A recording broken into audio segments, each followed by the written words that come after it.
Teresa. Thank you so much for clicking. It's awesome. Today's video, I wanted to do the New York Times by the book tag. So the first question is, what book is on your nightstand now? So over on my nightstand, or with me wherever I go, is After We Fell by Anna Todd.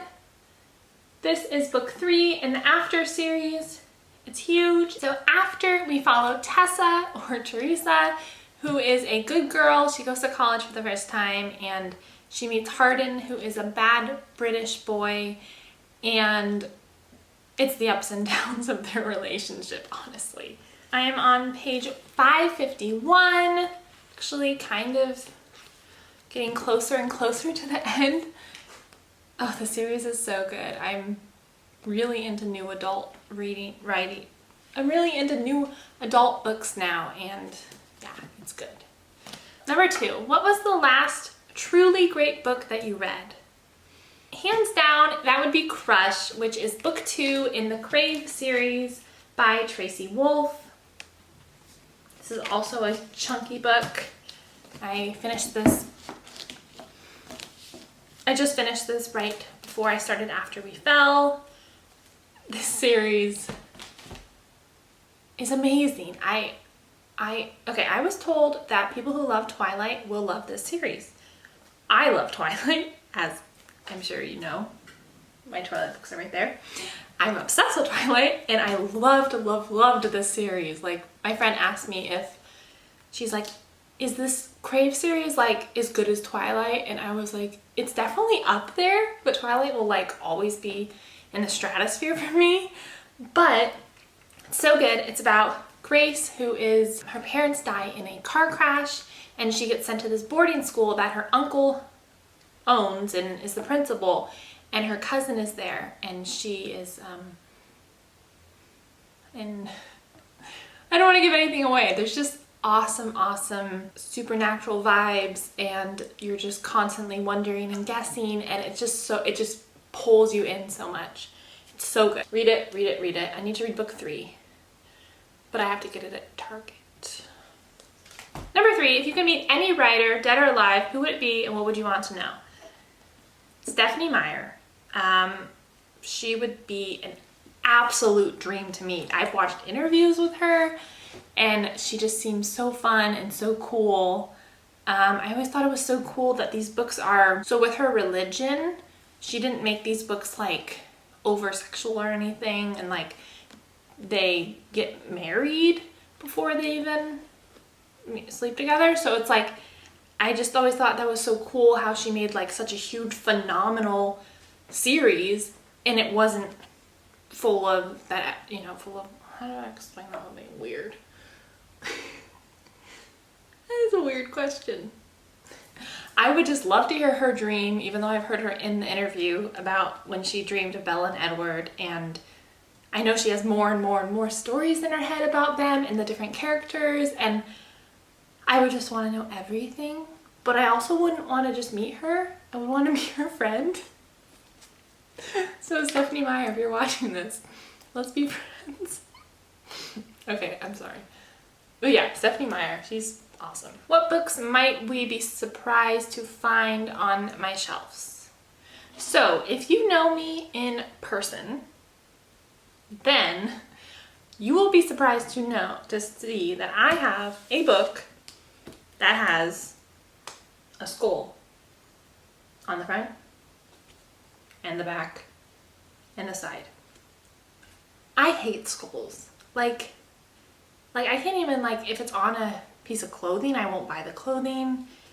Didn't get this book. I got it in a box because I got it in a subscription box, so I would never buy a skull book. I hate skulls. I don't know, I just don't like I won't watch the show Bones because they're skulls. I've just always been like that. It's just creepy. How do you organize your personal library? Well, right now my shelves are in a rainbow color, as you can tell.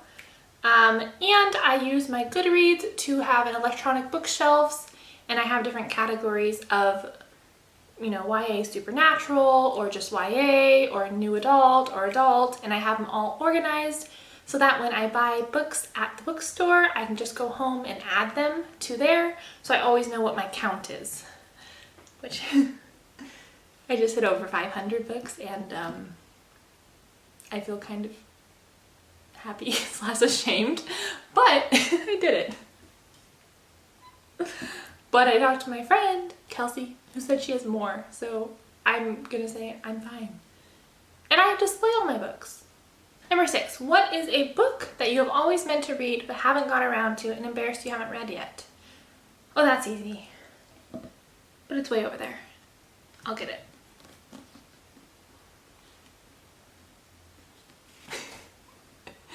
I cannot tell you how many TBRs and I've almost read it. Darkest Minds by Alexandra Bracken. I don't know. I keep saying I'm gonna read it. I want to read it, and it sounds really exciting. Every time I read the back, I'm like, wow, this sounds awesome. It's like a concentration camp for superheroes kind of thing, or supernatural heroes.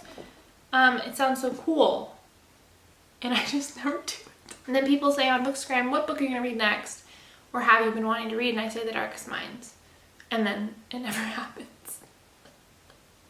Okay. Number 7, a disappointing or overrated, just not that good book that you did feel that you were supposed to like but didn't. Sorcery of Thorns by Margaret something. It's a really pretty cover, has really pretty roses on it. I don't think it's on my shelves because it's not one color, it's like purple and green. But I just didn't like it as much as everyone did. And everyone's like, I wish there was a sequel, and I was like, I don't know, I didn't like it as much. I guess maybe I couldn't, the descriptions didn't pull me in as much. Like the library was supposed to be like this amazing library, but I don't know, kind of weird. Also, I kept on trying to figure out who the love interest was and if the person was bad, and it was just very confusing. Number 8, what kind of stories are you drawn to and what stories draw you away from? So I am drawn to supernatural stories. Vampires, werewolves, ghosts, psychics, fallen angels, anything supernatural. I especially love if it's human girl meets supernatural boy. Those are always so fun. As you can see, those are most of my shelves. What I'm drawn away from would probably be sad books. I won't read The Fault in Our Stars because I had cancer when I was little. I won't read They Both Die at the End, which I've heard is really sad. I don't like sad books. I don't want books that are just going to make me cry and feel so sad and mess with my depression. Yeah. Number 9, require the president to read one book. Probably Everything Everything by Nicola Yoon. I really think everyone should read that book. If you haven't, this is your time to read it.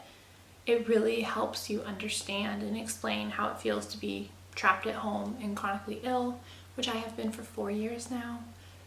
And I think if the president knew that, and then he told his wife and his family and everyone to read it, then that would be really beneficial for the disability community.